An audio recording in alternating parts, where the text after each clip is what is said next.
You still love God. That part is never actually left, but somewhere along the way, something else moved in right next to that love. A tightness in your chest before you walk into certain rooms. A flinch when someone quotes a verse a certain way. A quiet dread instead of comfort when you think about going home for the holidays, and you have spent a long time confused by that combination, because you were taught those two things could not exist together. Loving God and being afraid of what was done to you in His name. Here's what I need you to hear before anything else. That fear is not a sign your faith is weak. It is evidence that something happened to you that was never actually about God at all. Today, we are going to talk about what that something is. There is a clinical term for what we are describing: religious trauma syndrome. It is a recognized pattern of psychological injury that results not from faith itself, but from environments where religion was used as a tool of control rather than a path toward genuine relationship with God. The symptoms mirror other forms of trauma almost exactly. Anxiety that activates around specific triggers, in this case scripture, certain phrases, or particular settings. A persistent fear of punishment that does not respond to logic. Difficulty trusting your own judgment because you were taught for years that your judgment could not be trusted. And confusion, deep and disorienting confusion, about where God ends and where the people who claim to represent Him begin. This is the distinction that almost nobody draws clearly enough. There is a profound difference between conviction and control. Conviction invites. It appeals to a person's free will, their conscience, their genuine desire to grow. It can sit with disagreement.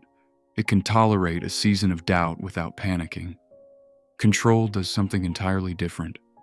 It demands immediate compliance. It uses fear as its primary engine, not love. And most critically, it cannot tolerate questions, because questions threaten the system, not just the person asking them. When a child grows up in an environment built on control rather than conviction, they do not just learn theology. They learn a survival strategy. Stay small, stay agreeable. Do not ask the question that might get you labeled as rebellious, or worse, as lost. Here is what this actually looked like for many people, and you may recognize pieces of your own story in this. Verses about honoring parents were used to silence legitimate complaints about how a child was being treated, turning a command meant to build healthy family bonds into a tool that protected the parent and punished the child for telling the truth. Language about submission was applied selectively, almost always downward, rarely as a mutual posture between equals, which is how it actually appears throughout the New Testament. Fear of hell functioned less like a sobering truth, meant to point toward grace, and more like an emotional leash, deployed anytime a child showed independent thought, curiosity, or simply a personality that did not fit neatly into the system. None of these examples mean theology itself is the problem. They mean theology was weaponized by people who may not have even realized what they were doing, because they themselves were formed inside the exact same system. The Apostle Paul addresses this directly, and with a level of intensity he rarely uses elsewhere in his writing. In his letter to the Galatians, chapter 5, he writes, "It was for freedom that Christ has set us free. Stand firm then, and do not let yourselves be burdened again by a yoke of slavery." Paul is not being abstract here. He watched, in real time, a community get talked back into bondage by religious leaders who used spiritual language to reintroduce control. His response was not gentle correction. It was urgent confrontation, because he understood something that gets lost in religious trauma. A gospel that produces ongoing fear, secrecy, and self-erasure is not the gospel he was describing. Whatever that is, it is something else wearing the same words. So how do you actually tell the difference in your own life between the voice of God and the residue of control left behind by people who claim to speak for Him? There are a few honest markers. and none of them require you to abandon your faith to use them. The voice of God throughout Scripture consistently produces certain fruit, even in difficult moments. Conviction that leads toward repair, not paralysis. Correction that leaves room for dignity, not humiliation. An invitation that respects your will, even when it is being challenged. Control tends to produce the opposite pattern almost every time. Shame that lingers without ever resolving into anything productive.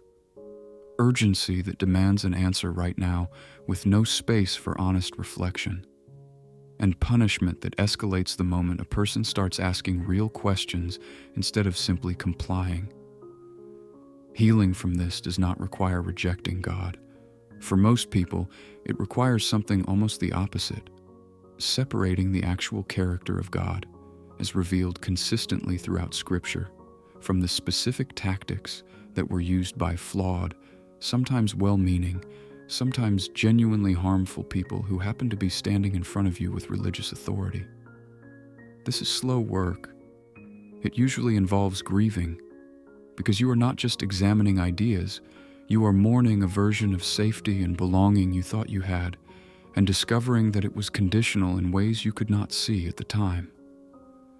It also requires learning to tolerate something that religious systems built on control rarely allow: uncertainty. The ability to say, "I am still working through this," without that statement being treated as a crisis or a betrayal. Genuine faith has always had room for wrestling. Jacob wrestled with God through the night and walked away limping but blessed, not punished for the struggle. The wrestling itself was not the problem. In a system built on control, however, wrestling out loud often gets treated as the very thing that needed to be eliminated, not the honest process it actually was. If what we've talked about today is something you want to go deeper with, I created a structured 7-day journey to help you calm your mind and begin working through the patterns your nervous system has been carrying. It's called the 7-Day Guided Journey to Calm Your Mind. The link is in the description below. It's practical, it's gentle, and it's built for exactly this kind of inner work. Take the next step at your own pace. You are allowed to love God and still be working through what was done to you by people who used His name. Those two things are not in conflict. They were never actually in conflict. Subscribe to this channel. Every week I create content at the intersection of psychology and Christian faith because your inner life matters, and you deserve the language to understand it. You are not alone in this.